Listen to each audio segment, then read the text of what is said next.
tuddee phénomène parce que yéen sociologue yi moom am na loolu leen tuddee phénomène am na loolu leen tuddee fléau mais lii ñëw nii jamono ji muy loo xam ne ni aussi mi ngi defee la chronique comme ni koy faral di waxee ban jàng la si def déparé particulièrement si liy xew Pikine mais démarré si lu gën a global. waaw xam naa ne day peut-être wax ci moom dina ci xaw a metti tuuti. ndax ki dem déjà donc la di massawu famille bi. waaw di massawu aussi képp koo xam ne mbir mi laal na la di wax ne lu metti la dal donc le événement boobu c'est un événement boo xam ne dafa wane ay pàcc yu bari maanaam ci nekkin rek ci biir société. alors dañoo xëy rek ñu nen nañu am na ku ñu retrouver daal ci ay anam yu xaw a doy waar.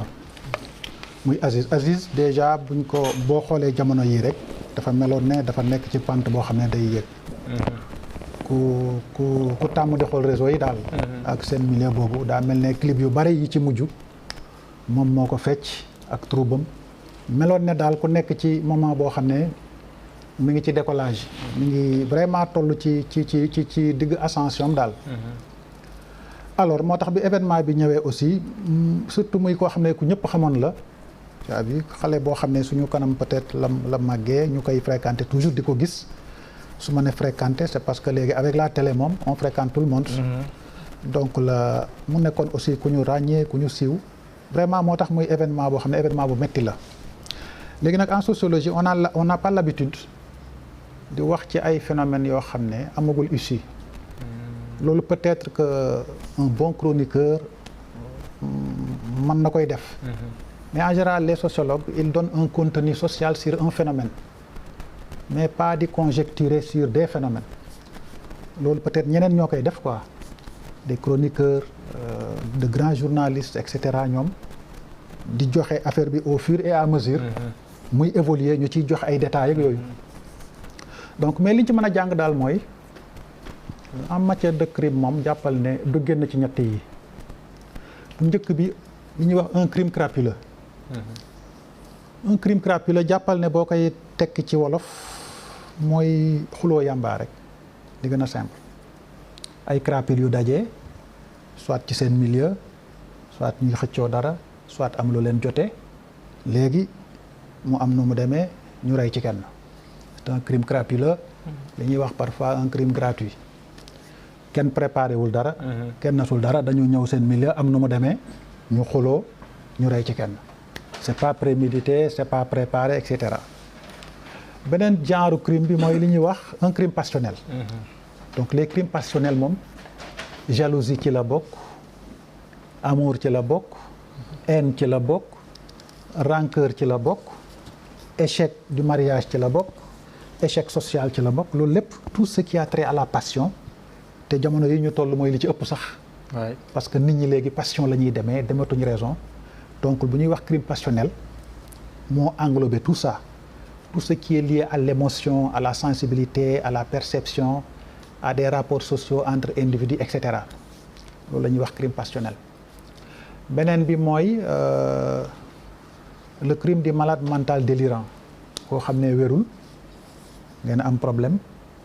wala mu fekk la fenn circonstance ñëw rek mu rey la kooku c'est un malade mental. soit dafa nekk ci ay épisode maniaque wala ay épisode dépressif parfois mu nekk un psychotique et cetera donc mu rey la kooku moom olof yi sax dañuy wax naan dof ko mu rey yaa perte voilà donc en général crime yi booy xool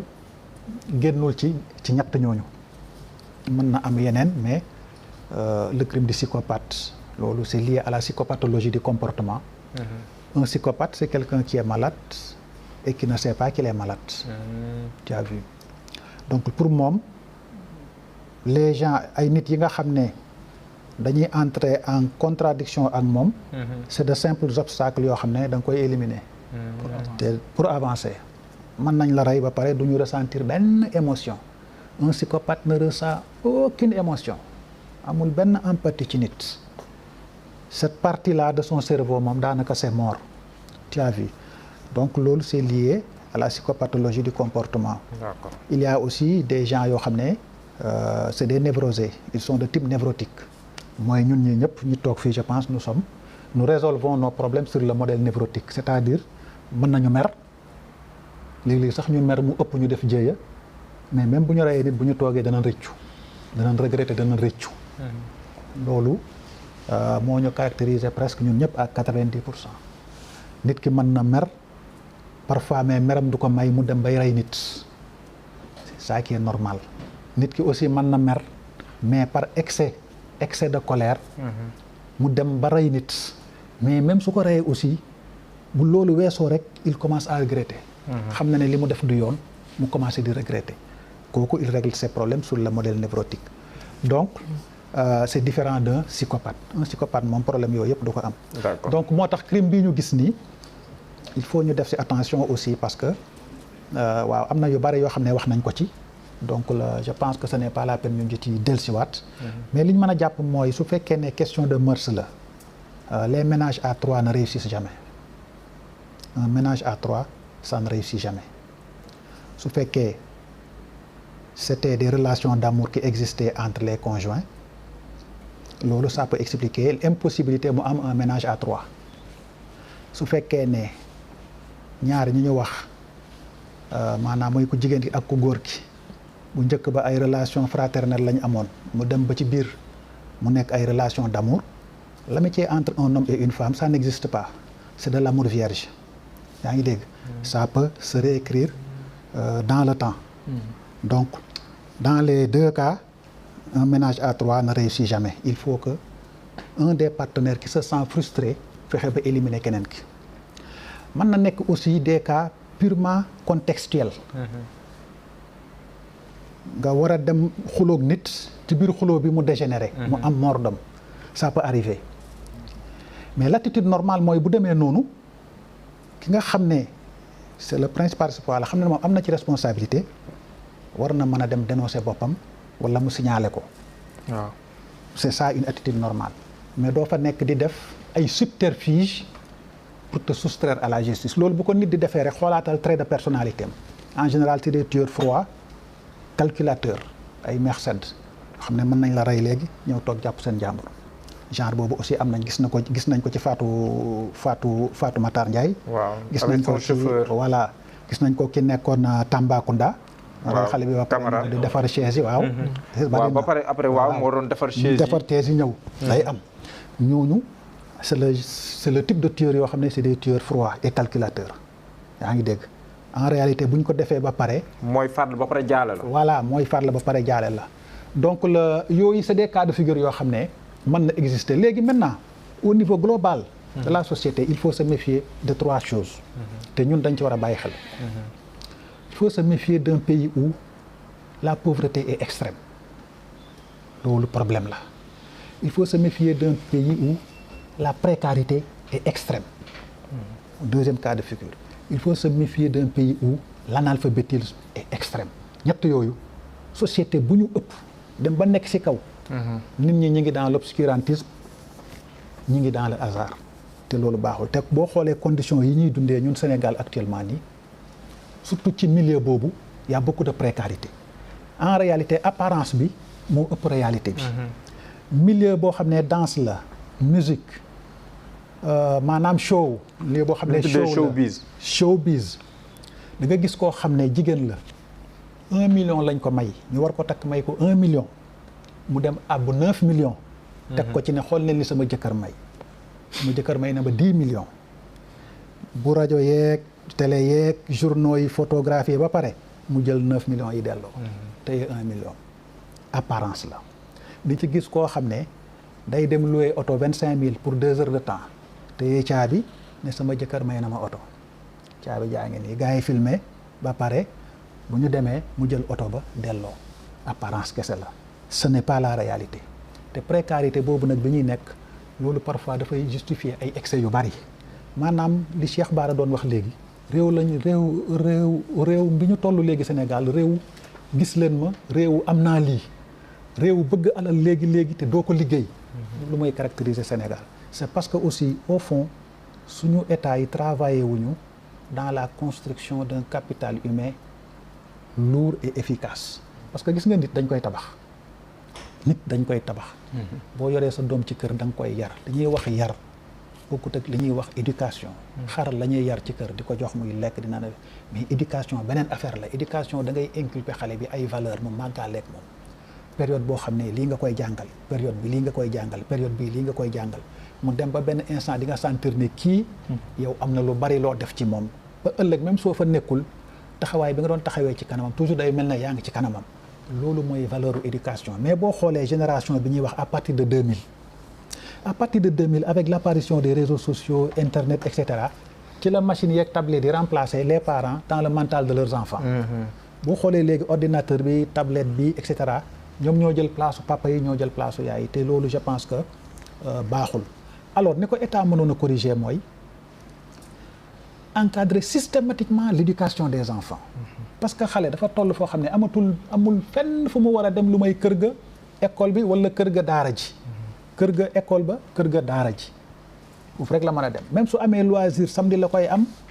mu jeex maanaam léegi dafa mel ne parents yi contrôler tuñ xale yi surveiller tuñu xale yi éduquer tuñu xale yi. parce que les familles ak ni mu demee ku nekk yaakaar nga ne boo xëyee dem wuti dépense boo jox njaboot gi mu ëpp farata nga toog di yar xale yi. loolu aussi je pense erreur bu mag la ce qui fait que Sénégal booy xool il y a une inadéquation entre la majorité sociologique et la réalité politique et la réalité économique et sociale. économie bi fi mu toll nit ñi dañ ko dépassé alors que nit ñi tolluñ foofu or pays bala mu mën a am concordance économie bi dafa war a tolloog social bi. c'est-à-dire que nga gis nit ñi au moins sëñ Mansour mi ngi sol yére bu rafet mi ngi sol dàll yu rafet. boo laajee ñu ne la kii kat man mi mu bëgg sax lii lay liggéey ñu ne la kii kat lii lay liggéey ay revenu am lii la muy loo xam ne c'est traçable ka mais da ngay gis sëñ Mansour mu sol yére bu rafet yor oto bu rafet mais kenn mënu la wax lu muy liggéey kenn mënu la ko wax donc loolu day indi ay disparité day indi ay jiixa jaaxa alors xale yi danaan essayer voir mais sëñ Mansour lan lay def ba sol yére yu rafet nii comme moom liggéeyul loolu mooy indi leneen donc ñu jàpp ne société buy dox état daf ci war a jàpp dëggantaan mais bu ci état jàppee aussi dafa war a renforcer le pouvoir des familles famille yi dañu am responsabilité ci xale yi état dafa am responsabilité ci la construction d'un capital humain. mais professeur nan lañ mën a jàngatee réaction wu l'observateur moo ñu koy xamante réaction wu ku mel ni Nabou Leye moom i tamit xamoon leen proximité bi mu amoon ak kii faatu mais bi mu nekkee kaso ñuy wax ne guddi gi yëpp daanaka nelawul ak ni mu réagiré bi mu nekkee ci kaso bi loolu nan lañ ko mën a analyser. waaw xam nga en prison moom loolu c'est courant vous savez prison déegu ndaw la rek. la preuve boo nekkee ci biir mën na la too sa bopp dara ñi nekk ci biti ñooy débrouiller pour nga génn mais yow ci biir mën na la too sa bopp dara c'est très normal que premier jour bi du nelaw ak les jours suivants parce que elle est dans ce qu'on appelle une phase de déni. maanaam dénégation maanaam dana jàpp ne moom fi mu nekk du place am. waru fi nekk ba léegi moom gëmul ne mi ngi fii ça peut prendre un temps relativement court un temps relativement long parce que il faut que mu toog benn temps di wax ak avocat mi yeeg et cetera tout ça au fur et à mesure ña fa nekk di ko sensibiliser parce que prison ña fa nekk am nañu ci nand système bi ni muy doxee ñooñu ñoo lay expliquer après ne la kat sa dossier du gaaw a yomb parce que yow ce dossier c'est un dossier criminel. donc sa instruction mën na dem fii ba 10 ans. donc tu risques la perpétuité et cetera yooyu gars yi duñ la ko teel a wax parce que booy soog a dugg prison gars yi dañ lay accueillir defal la dalal la d'abord mais au fur et à mesure sa xel di ñëw lañ lay expliquer la affaire yooyu. xam naa première nuit elle n'a pas dormi te les autres nuits elle ne va pas dormir il faut mu dem ba temps de latence boobu dañ temps de déni boobu dañ soog a accepter nag la réalité des faits te bala koy accepter aussi. il faut mu jooy yu mat sëkk dina xëy benn suba rek di jooy boobu tant que jooyu ko bu libéré wu carrément elle ne sera pas dans la phase acceptation te prison ku fa dugg à part politiciens yi nga xam ne ñoom xam nañ leen di xaar yooyu ku fa dugg bés dana ñëw nga toog jooy ça c'est automatique alors boo jooyee ba pare nag ba xam ne yow mii tu as fait ton deuil xam nga ne léegi yaa ngi fii pour un bon bout de temps yaa ngi ci phase acceptation phase acceptation boobu nag moo lay conduire sur une troisième phase léegi nag nga commencé xool yow lan mooy say possibilité lan la say avocat di def yan démarche nga war a def pour ñu gaaw la juger pour sa instruction gaaw a jeex soit da ngay génn soit dañ lay condamner et cetera et cetera ñetti phase yooyu moo am dans la prison mais moom tel que je la connais elle va regretter beaucoup en prison parce que prison ku dugg kaso rek surtout ci cas yu demee nii ci kanam tuuti di nga toog mere ku la deful dara parce que la prison c'est pas une mince affaire et prison dafa gaaw ci yàq nit politicien Sénégal daal laa xam ne ñoom mën nañu dugg prison ba génn nekk star dara du leen ci fekk mais bu dul ñoom keneen ku dugg kaso la prison est très très très très efficace pour briser un homme donc moom je pense que elle va s'attendre à des lendemains très difficiles parce que déjà que xale la demagul woon fenn. alors bu toogee ba jël conscience que ne moom mu nekkoon sur une phase ascendante alors bu demee nag ba mu intérioriser la réalité que moom y a sax des chances qu'elle ne sorte plus de prison qu'elle prenne une perpète là ça risque d'être très très très très très compliqué su boobaa nag ngay xam ne lan mooy valeur u yar lan mooy valeur u teey lan mooy valeur u ànd ak ay bëy su fekkee bëy nga lan mooy valeur u nekk ci gétt am kilifa comme ni ko Cheikh Bara waxee léegi Baaw demal ak Siré sëñ Siré président